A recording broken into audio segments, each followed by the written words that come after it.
Hola, buenas tardes. Seguimos con nuestras conversaciones en lo que estaba relacionado con Igueste de la Banda del Sur. Como es costumbre, después de haber hecho tantos trabajos, pues continuamos en ello. La última vez estuvimos comentando o hablando en lo que mi abuelo me contaba, en lo relacionado con aquella época cuando fue a Cuba. Ya dije el otro día que fue y vino 8 veces. Pues bien, entre aquellos relatos que él me hacía de la Cuba, o Cuba la Bella, estaba también el famoso relato que él me hizo sobre la tragedia del barco Valvanera, en el cual habíamos comentado el otro día. Y habíamos dicho que él, de acuerdo a lo que escuchó o quizás leyó en aquel entonces, pues evidentemente pues explicaba un poco sobre este asunto. Y yo, como después siempre me llamó la curiosidad desde niño esa leyenda, ese relato sobre el naufragio del Valvanera, que llevaba tantos y tantos canarios, tantas y tantas personas, pues evidentemente que fue para aquel entonces una terrible tragedia, una verdadera catástrofe. Bueno, cuando tengo que hablar del Valvanera, de acuerdo con lo que ya en la investigación que yo he hecho y lo que está escrito, decir que este barco era un transatlántico español. La base pertenecía a la naviera Pinillos y la base la tenía en Cádiz. Pues bien, hablando de este famoso barco, que era un barco moderno para aquella época, pues decir que tenía como 121,90 metros, aproximadamente 122 metros de eslora y 14,6 de manga, en la cual yo, aunque no soy muy especializado en el arte de la marinería, sí puedo decir que se trataría de un 14,6 de ancho, ¿no? Y de calado tenía como 6,5 metros de calado. Tenía dos máquinas alternativas y de triple expansión que generaba 444 caballos, pudiendo alcanzar pues una velocidad de 12 nudos aproximadamente de velocidad. Estaba este barco al mando del capitán, ya de 30 y pico de años, 34 años, llamado Ramón Martín Cordero. Este era el nombre del famoso capitán. Prácticamente era un hombre muy joven, Ramón Martín Cordero, repito. Tenía pues unas 88 tripulantes y zarpó, este barco zarpó de Barcelona el día 10 de agosto del año 1919, cuando ya había cargado fardos de tejidos y los traía ya en sus bodegas. Esto fue para el día 10 de agosto. El día 13 llegó a Málaga de ese mismo mes y embarcaron unos 44 viajeros en Málaga. También se cargó mercancías como varias partidas de vino, aceitunas y frutos secos. El día 14 llegó a Cádiz. Subieron 521 personas. 521 personas. Y el día 17 llegó a Las Palmas. Hablamos del 17 de agosto. Subieron a bordo 259 emigrantes. En el puerto de Santa Cruz de Tenerife llegó o permaneció del 18 al 20 de agosto con el fin de repostar carbón. Recuerdan que antiguamente se repostaba el carbón aquí en Tenerife y tratándose seguramente era mucho más barato que en cualquier otro puerto. Bien, pues después de habituallamientos también en cuanto a agua, víveres frescos, y en este caso embarcaron 212 personas. Embarcaron 212 personas aquí en Tenerife con dirección o rumbo a Cuba. Y el día 21 ya parte desde Santa Cruz de Tenerife, va a Santa Cruz de la Palma, a la Isla Bonita, y allí se unirían 106 viajeros más. En total viajaban a bordo pues aproximadamente unas 1.142 personas o pasajeros, y aparte de la tripulación ya comentada. Y la mitad de ellos eran emigrantes canarios que en este caso querían mejorar su condición de vida y por esta razón abandonaban las islas. Se empezó a anunciar la llegada del barco con anterioridad a que llegaría en Santa Cruz de Tenerife. Se empezó a anunciar la llegada del barco desde el 24 de junio en los sitios de costumbre destinados en Santiago de Cuba, con destino para Santiago de la Cuba y La Habana, admitiendo personal y personas y carga. Y fueron dirigidos por, en este caso, la agencia que tramitaba todos estos asuntos, se llamaba Don Antonio Ledesma y Cía, Sociedad Limitada. Esto estaba en la calle de la Marina. Los personajes, o sea, los pasajeros ocupaban los 4 clases de las que disponía el barco. Y en cuanto a la emigración, claro, cuyos los precios oscilaban en 1.250, que ya eran primera clase, 1.250 pesetas, primera clase, y las 75 pesetas de clave, en este caso era de clase emigrante. Dormían estos emigrantes, que eran, claro, el precio más barato, dormían en las literas de varios pisos, y estaban situadas entre los entrepuentes y de las bodegas, y recibían una sola comida al día. Por eso era normal que los canarios en aquel entonces en sus alforjas llevaran gofio, llevaran higos pasados, llevaran porretas, llevaran nueces, llevaran almendras e incluso pescado seco. Claro, porque si solamente recibían una sola comida al día, pues se entiende que tenían que comer algo más, aunque no podían ser cubiertos en su totalidad, recibiendo 3 comidas, como normalmente se suele decir. Bueno, pues podemos decir que el barco, en este caso, partió y claro, de rumbo a este destino que he comentado, a Santiago de Cuba y a Cuba. Pero en primer lugar, el barco, decir que llegó a San Juan de Puerto Rico el día 5 de septiembre, sin novedad. Y en este caso después llegaron más tarde a Santiago de Cuba. Y aquí en Santiago de Cuba fue cuando desembarcaron 742 personas o pasajeros.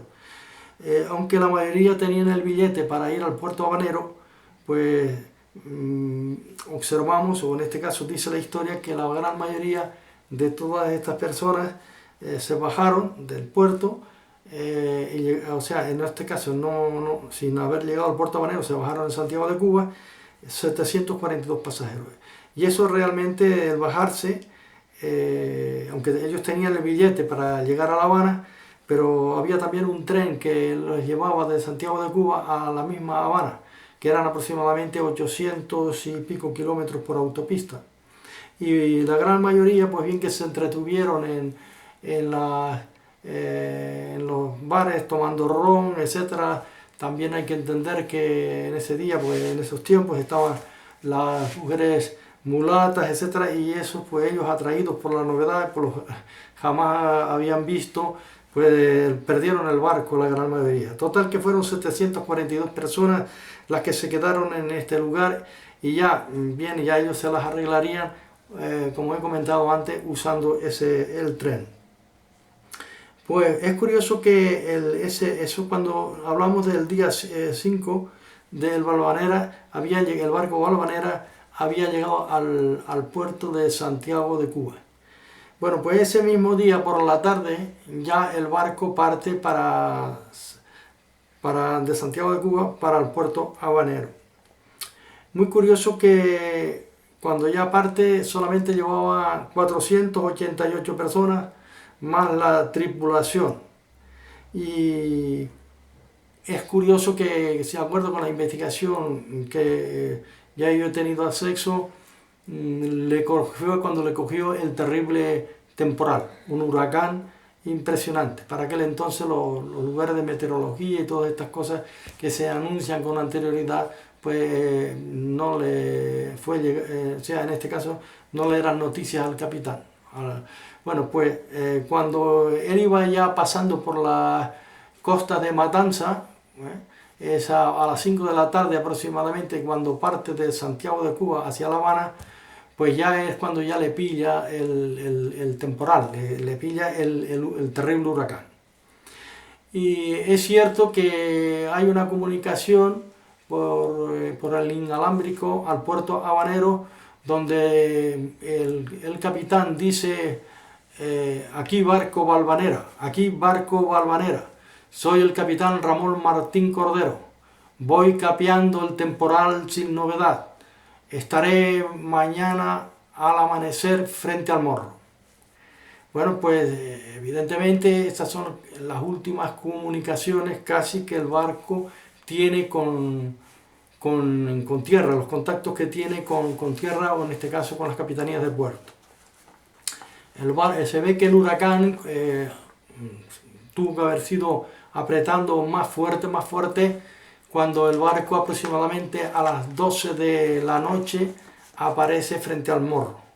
Emitía señales intermitentes con la luz pidiendo o necesitaba práctico para entrar. Pero claro, había una luz anunciando que estaba prohibido la entrada. Bueno, pues de allí hubo una comunicación por medio del inalámbrico, en la cual se comunicaba por Morse el telegrafista a los que estaban de vigilancia en el puerto habanero. Y después de solicitar práctico, etcétera, desde el puerto habanero le comunica que en aquellas circunstancias era imposible salir un práctico a recibirle, que era mejor que se alejara del Morro y que en este caso fuera a mar abierto y que allí capeara el temporal hasta que amaneciera al siguiente día y poder tratar de hacer la correspondiente maniobra de atraque. Y entonces el telegrafista comunicó que, bueno, que él lo intentaría. Y a partir de ahí fue cuando ya no se sabe, al siguiente día ya no se sabe absolutamente nada del barco, ni el barco estaba en el horizonte. Se ve que había apretado el terrible temporal, había hecho bastantes destrozos durante la noche, pero ya por la mañana ya había enmainado, por decirlo así, y bueno, pero el barco no aparecía. Bueno, pues después de empezar a buscarlo, o sea, salieron varias embarcaciones, más varias cañoneras de la Marina Naval de Cuba, y no era posible poder encontrar el barco. No se encontraba prácticamente en la zona en la cual se hace la inspección. Bueno, pues después de tantos días pasados, aproximadamente 10 días, por fin un submarino de la Marina de Estados Unidos, en este caso con la matrícula USSC 203, localizó al barco. Pero donde lo localizó fue en la zona muy próxima a Florida, a 40 millas al oeste del Cabo Weiss, o Cabo Hueso, o Cayo Hueso.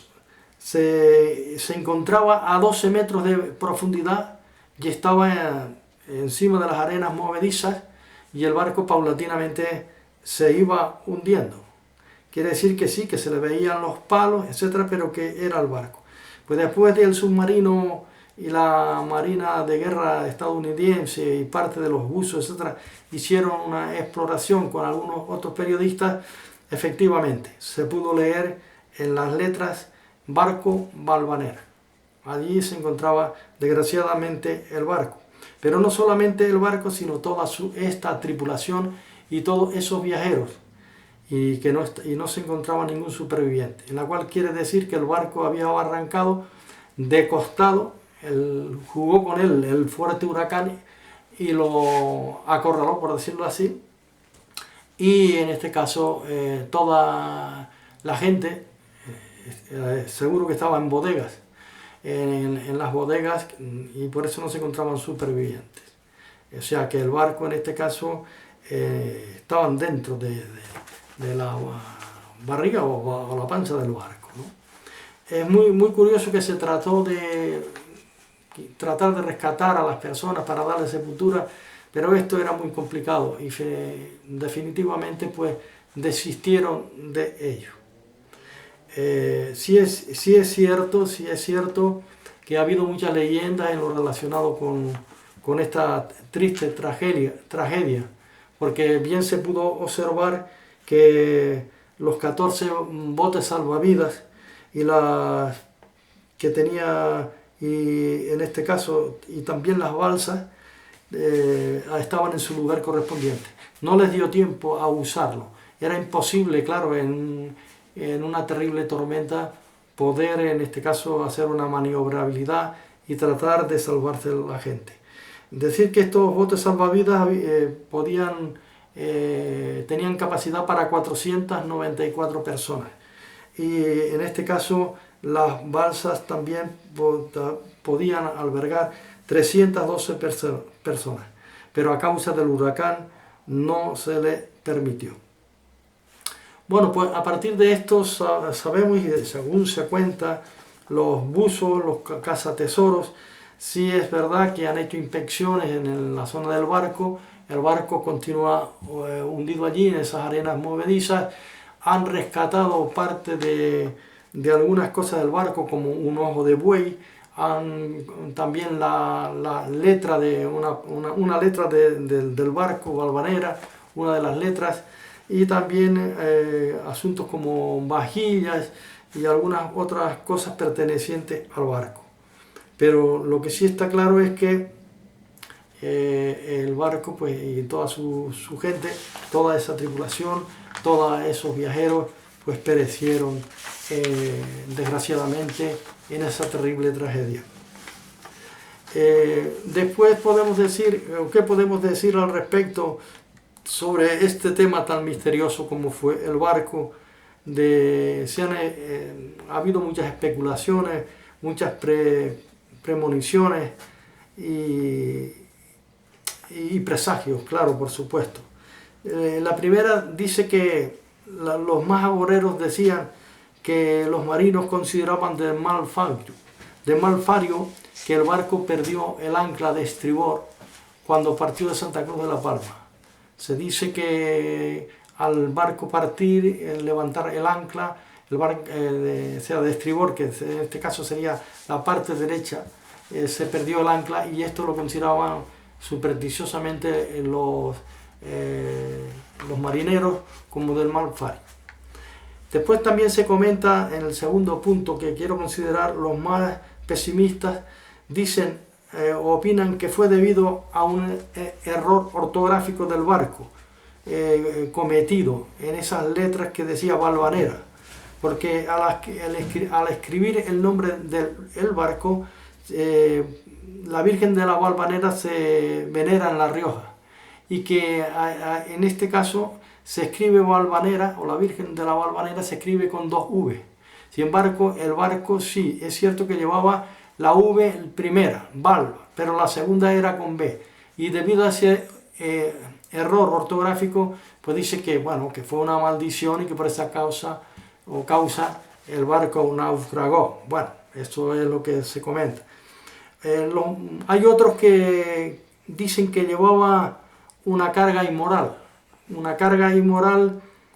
para los cabarets de La Habana. Quiere decir que iba cargado con muchas mujeres, en la cual se entiende que era para los cabarets de La Habana, y que por tal razón el barco recibió un castigo divino. Bueno, y el cuarto factor o punto fue que, como dice el famoso novelista Ernest Hemingway, dice lo siguiente, que en su novela inspirada en el naufragio dice que el barco transportaba 5 millones de dólares en sus bodegas, los cuales fueron saqueadas posteriormente, después de su hundimiento, por los cazadores de esponjas. O sea, esta gente que se dedicaba para estos fines o los nativos. Sin embargo, lo que sí está claro es que después de haber comentado todo este relato, que la decisión de que tomaron más de la mitad de los pasajeros de desembarcar en Santiago de Cuba y continuar el viaje después ellos por tren, eso dice que fue lo que realmente, es cierto, les salvó la vida, porque fueron por tierra y no permanecieron en el barco hasta en este caso, al puerto habanero, donde les pidió el temporal en ese tipo de travesía, dijéramos. Así que, después de haber comentado todas estas cosas, en lo relacionado, el capitán Ramón Martín Cordero no sabía que se estaba formando un huracán en el Golfo. No lo sabía porque en aquella época no existían la medición meteorológica. Sin embargo, sí era un veterano que en muchas ocasiones se había enfrentado, aún llevando otros barcos anterior, a pesar de su juventud, con otros temporales y los había capeado estupendamente bien. Incluso había llegado, en una ocasión dicen que había llegado con un barco que no era el Valvanera, todo desmantelado, sus palos, etcétera, etcétera, y pudo entrar dentro del barco, dentro de la bahía, en este caso del puerto habanero. Bueno, es una triste historia donde tantas y tantos canarios murieron. Mi abuelo me comentaba todos esos relatos.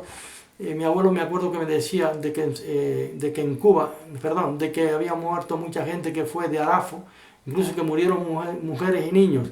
Claro, él hablaba de acuerdo a lo que en aquel entonces leía o escuchaba en cuanto al relato se refiere.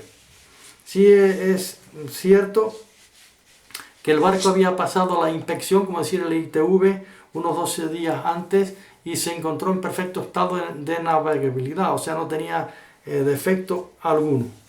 De las cuatro, repetimos que había, en este caso, repito, 14 botes salvavidas con capacidad para 494 personas, de que las 8 balsas para 312 personas, en este caso no se llegaron a usar, todas estaban justamente en el barco, quiere decir en sus respectivas posiciones, y que no fueron usadas, y que debido a esa gran tormenta pues realmente nada se pudo hacer. Bueno, pues después de haber hablado sobre estos asuntos, en la cual, perdonen que he tenido que recurrir mucho a los datos, porque esto no es fácil de memorizarlo, hacer un simple relato, pues claro, mi abuelo en este caso me contaba mucho sobre esa triste historia. Y ya en la próxima conversación que tengamos, incluso vamos a hablar de unas personas, un chimichero que era de Chimiche y un señor de Vilaflor, que desgraciadamente él se quedó en Santiago de Cuba, su mujer y sus hijos marcharon para La Habana porque él se bajó para buscar trabajo y evidentemente pues su mujer y sus hijos perdieron la vida. Y este otro hombre también, del chimichero, falleció. Y ya explicaré un poquito en detalle en la próxima conversación que tengamos sobre este relato para terminarlo y remacharlo, hacerlo redondo, por decirlo así, en lo que estaba relacionado con... Y esta es la historia de los canarios, desgraciadamente. Pues nada, muchas gracias por haberme escuchado y que pasen unas buenas tardes. Gracias.